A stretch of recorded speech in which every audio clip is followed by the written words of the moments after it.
अस्सलाम वालेकुम दोस्तों, कैसे हैं आप सब लोग। उम्मीद करती हूँ जी सब बहुत अच्छे होंगे, बहुत खैरियत से होंगे। Welcome back to my channel Shehreen diaries. और जी यहाँ पर सुबह सुबह का वक्त है और ख़वातीन का जो पहला टास्क होता है उठने के बाद वो किचन ही होता है ऑब्वियसली। तो आजकल तो गैस का भी बहुत बहरान है।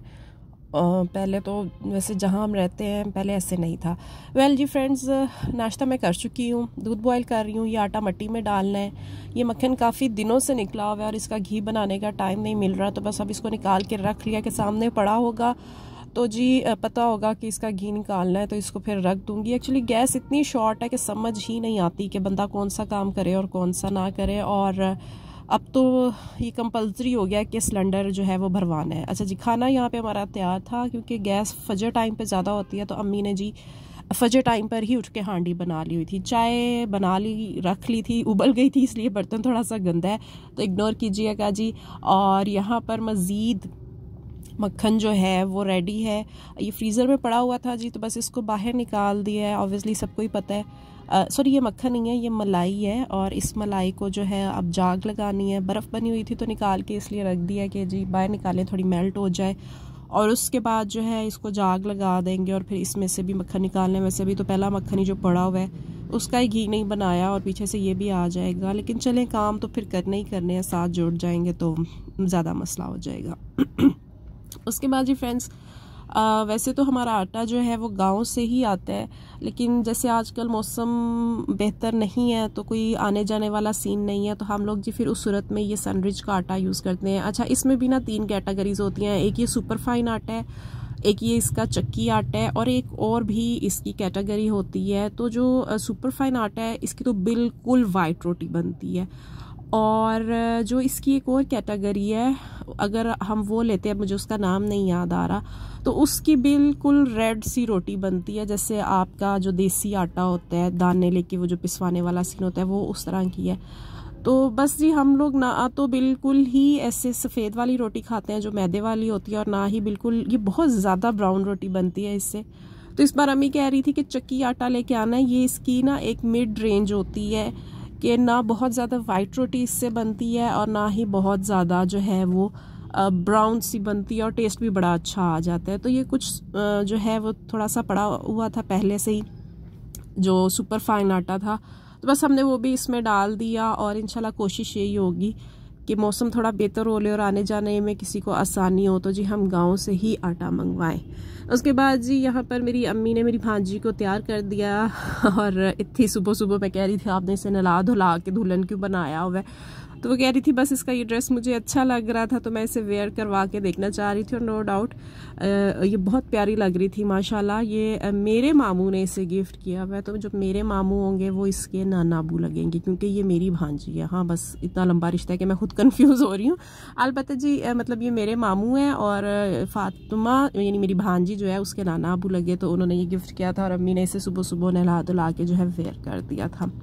उसके बाद जी मेरी बहन जो है वो बाज़ार गई हुई थी और अननेसेसरली शॉपिंग करके आई। मेरे ख्याल से ये ख़वातीन का मसला होता ही होता है, क्योंकि मैं भी जाऊँ तो मैं बहुत ज़्यादा अननेसेसरली चीज़ें लेके आती हूँ।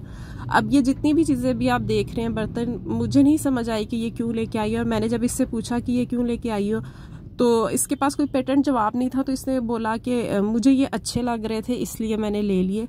और ये वाला जो बाउल है वैसे ही मुझे भी अच्छा लग गया था बाद में। तो फिर साथ ही कहती है बर्तन तो जितने भी घर में हो थोड़े ही होते हैं, तो मैंने कहा ये भी ठीक कह रही हूँ। अच्छा, फिर मैंने इससे पूछा कि इस ट्रे का क्या मकसद है, तो थोड़ी देर बाद मेरा मुंह देख के थोड़ी देर तक मेरा मुंह देखने लगी और फिर कहती है यार इसमें ना हम लोग ड्राई फ्रूट्स रख के खा लेंगे। तो मैंने कही चलो जी ये भी मान लेते हैं। बस वो उसको औरतों वाला शायद कीड़ा काटा हुआ था कि बर्तन, जैसे हमारे घर में सबको ही क्रॉकरी का काफ़ी शौक है, तो कुछ ना कुछ बाजार जाए तो क्रॉकरी आइटम हमारा दिल होता है हम ले ही। और कह रही थी कि ये एक नई शॉप डिस्कवर की थी और काफ़ी रीज़नेबल भी थी, तो मैंने सोचा कि मतलब बस ले लेती हूँ, यूज़ हो ही जाएंगे। और वाकई मतलब बर्तन कुछ ऐसे एक ऐसी चीज़ है कि वो मतलब यूज़लेस चीज़ तो है नहीं, यूज़ होनी है। और ये प्लेट्स मुझे वाकई में बहुत पसंद आई थी, और लेकिन मैंने उसे प्लेट से ही सबसे ज़्यादा डांटा था क्योंकि हमारे घर ऑलरेडी बहुत स्टॉक पड़ा हुआ है जो यूज़ ही नहीं होता। तो मैंने उससे कहा था बिल्कुल अननेसेसरली चीज़ें हैं, तो वो आगे से गुस्सा कर रही थी, कह रही थी यूज़ हो जाएंगी ना, अननेसेसरली कैसे हुई। फिर मैंने कहा बिल्कुल ठीक कह रही हैं जी आप, बजा फरमा रही हैं, अननेसेसरली तो नहीं होते बर्तन, लेकिन मकसद सिर्फ ये था कि अभी जिन चीज़ों पर पैसे नहीं खर्चने चाहिए थे तो मतलब किसी और तरफ यूटिलाइज़ कर लेती। लेकिन खैर अगेन बर्तन जो है वो काम आ ही जाएंगे किसी ना किसी तरीके से। और साथ में जी वो मेरे और अम्मी के लिए जो है अंडा टिक्की वाला बर्गर ले आई, और ऐसे मेरी अम्मी नहीं खाती। और यहाँ पे मुझे कह रही थी बर्गर बाद में खाना, पहले जो है मेरी मेहंदी दिखाओ, मैंने मेहंदी भी लगवाई है। तो मैंने कहा जी लाएं ज़रूर, मैं दिखा देती हूँ। और मेरी बहन को बहुत ज़्यादा शौक है मेहंदी लगवाने का, इनफैक्ट वो सर्दियों में भी लगवा लेती है, जबकि मैं सर्दियों में बिल्कुल मेहंदी नहीं लगवाती। मतलब मेरे हाथ पाँव वैसे ही बहुत ठंडे रहते हैं, और अगर मैं कोई ऐसी एक्टिविटी कर लूँ तो फिर तो बहुत ही मेरे लिए मुश्किल हो जाता है। तो मैं उसे कह रही थी कि जिस हाथ में तुम्हारी पूरी बेल बनी हुई है ना वो ज़्यादा अच्छा बना है, और जिसमें से फिंगर्स हैं वो मुझे इतनी अच्छी नहीं लग रही। तो कह रही थी मेहंदी होनी चाहिए बस मेरे हाथों पे, यही काफ़ी है। तो मैंने कहा चलें जी, ये भी ठीक कह रही हैं आप।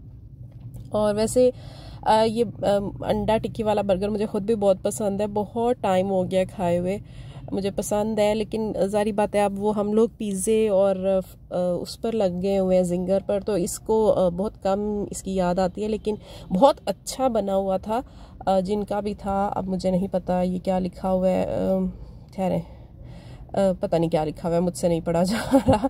एनीवे सबसे बड़ी अच्छी बात इनकी सर्विंग बहुत अच्छी थी। ये जो मिनी सैलड्स हैं ये बहुत मज़ेदार थे ये वाले, और साथ फ्राइज़ भी उन्होंने दिए। फ्राइज़ मैं नहीं खाऊंगी क्योंकि थोड़ी सी फ्राइज़ के मामले में मैं टची हो जाती हूँ। हाँ अगर आप किसी बहुत अच्छे पॉइंट को जानते हो फिर तो ठीक है, आप वहाँ खड़े होके खा लो, और वो भी फ़ौरन।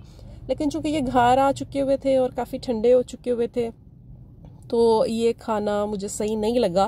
तो फ्राइज़ को तो जी मैंने साइड पे कर दिया। अलबत्ता बर्गर आप देखें कितना रिच बना हुआ है, और यकीन करें बहुत डिलीशियस बर्गर था। अच्छा जी आपका जो भी ब्रांड है ना, सबसे अच्छी बात ये है कि आपने पैकेजिंग बहुत अच्छी रखी हुई थी, और आपका टेस्ट भी बहुत अच्छा था, और सॉसेस भी बहुत डिलीशियस थी।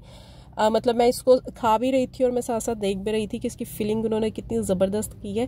नो डाउट उन्होंने आम बर्गर जो अंडा टिक्की वाला बर्गर होता है उससे थोड़े ज़्यादा पैसे लिए हैं, लेकिन सही लिए हैं। मतलब जितना कुछ उन्होंने साथ में जो है सर्विस दी हमें, और जितने साथ जो आइटम्स हैं वो भी दिए, तो उस हिसाब से जी बिल्कुल ठीक था।